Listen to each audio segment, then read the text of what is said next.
डुमरे, मग त्यांचं डमरू का वाजलं नाही याच्यामध्ये? पोलीस आयुक्त कुठे आहेत? आयुक्तांनी याच्याबद्दल सांगायला पाहिजे की त्यांच्यावरती दबाव होता की नव्हता. खरं पोलीस असं वागत नाहीत, पण त्यांच्यावरती दबाव जर आणला गेला असेल तर दबाव आणणारे आणि दबावाखाली काम करणारे पोलीस हे त्या नराधमा एवढेच गुन्हेगार आहेत, तर त्यांना सुद्धा शिक्षाही झालीच पाहिजे. म्हणजे ज्या दिवशी आंदोलन होत होतं त्या दिवशी गृहमंत्री, पालकमंत्री इतर कोणी नेते न जाता गिरीश महाजन वारंवार तिथे जात होते आणि आंदोलकांना शांत करण्याचा प्रयत्न करत होते. गिरीश महाजनांबद्दल काय बोलायचं, जाऊ दे, मी आता आणखीन काय विषयाला फाटे फोडत नाही.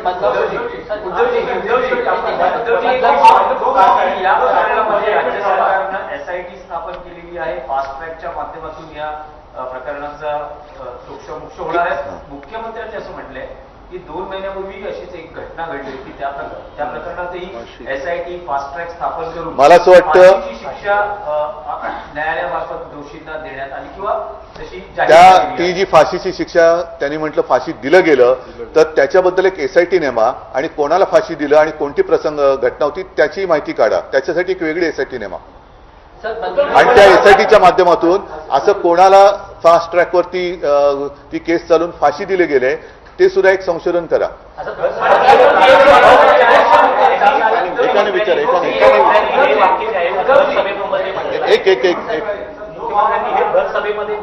म्हणजेच काय होतं की क्षमता नसलेला हा माणूस मुख्यमंत्री झालेला आहे, त्यांना जनतेच्या भावनाशी फक्त खेळता येतं.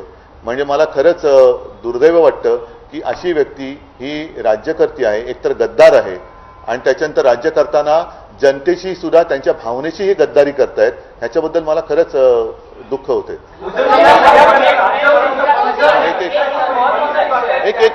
एकच हिंसा होऊ नये, कोणी काही करू नये याचीही जबाबदारी राहील. आणि प्रणितीतांनी असं म्हटलं होतं की आग लागली पाहिजे होती, याचे क्रिटिसिझम होतं. असं याचं बॅलेन्स आंदोलन करण्यापेक्षा आग लावली पाहिजे होती नाही कोणीही शिंदे यांचं विधान नाही. माझं म्हणणं की आताताई पाऊल उचलण्याचा विचार केव्हा येतो, ज्या वेळेला जी एक यंत्रणा असते तिच्याकडनं प्रतिसाद मिळत नाही.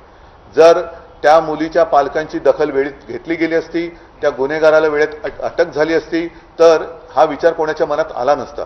जेव्हा अशा घटना घडल्यानंतर यंत्रणा ढिम्म राहते, गर्भवती आईला 10-12 तास खोळंबून ठेवलं जातं आणि त्याच्यानंतर जर का जनतेचा उद्रेक झाला तर त्याच्यात राजकारण आणलं असं म्हणणं आणि ज्यांनी आंदोलन केलं त्यांच्यावरतीच गुन्हे दाखल करणं, हे असं बघितल्यानंतर मग आग लागो तुझ्या कारभाराला असंच म्हणायची वेळ येते.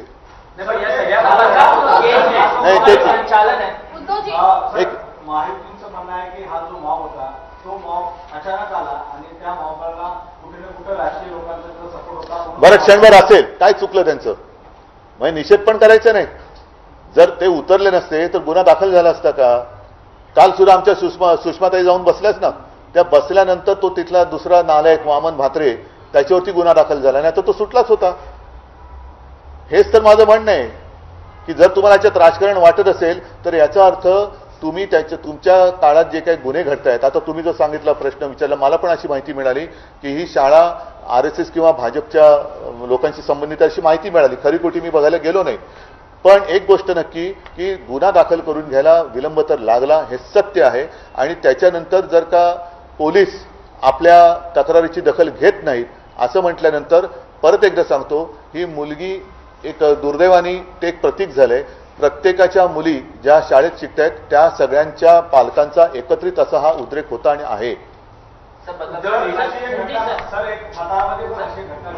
पुढे सातारामध्ये घटना घडली आहे की एक महिला जी आहे ती महिला लहान मुलींना वेशावेशात जबरदस्ती ढकलायचे आणि अनेक जे राजकीय लोक आहेत त्या मुलींना तिकडे घेऊन जायचे आणि अशा प्रकारच्या पोलिसांनी कारवाई केलेली घटना आहे ती सातारा. नाही, काय होतं बघा, मी सगळ्या दृष्ट्या पोलिसांना देत नाही, पण त्यांच्यावरती दबाव आणणारे लोक हे गुन्हेगार आहेत आणि त्या दबावाला बळी पडणारे पोलीस हे सुद्धा गुन्हेगार आहेत. म्हणून मी म्हटलं की या सगळ्या प्रकरणामध्ये ठाण्या परिसराचे आयुक्त कोण हेच कोणाला माहिती नाहीये. आयुक्त करतायत काय? आयुक्तांची जबाबदारी काय? त्यांनी काहीतरी याच्यावरती भाष्य करायला पाहिजे होतं.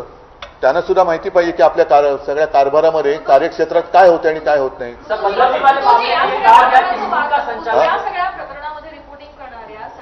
महिला पत्रकाराबद्दल जे आक्षेपार्ह वक्तव्य वामन म्हात्रेंनी केलं त्याच्यावरही गुन्हा नोंदवण्यासाठी उशीर केला आणि आंदोलन करावं लागलं. राजकीय पक्षाशी संलग्न असतानाही कुठली कारवाई झाली नाही.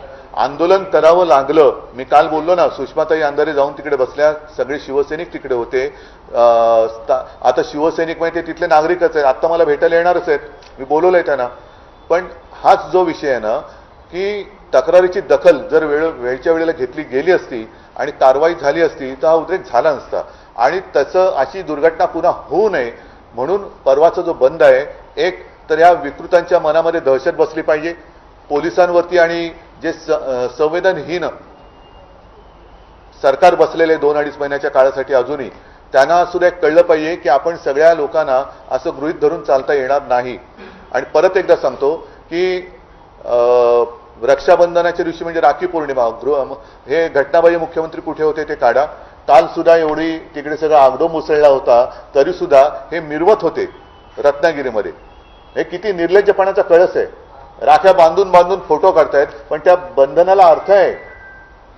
रक्षाबंधन म्हणजे दादा माझं रक्षण करतो, आणि तोच दादा जर का दादागिरी करत असेल तर ही दादागिरी चिरडण्याची हिंमत सगळ्या बहिणींमध्ये आहे.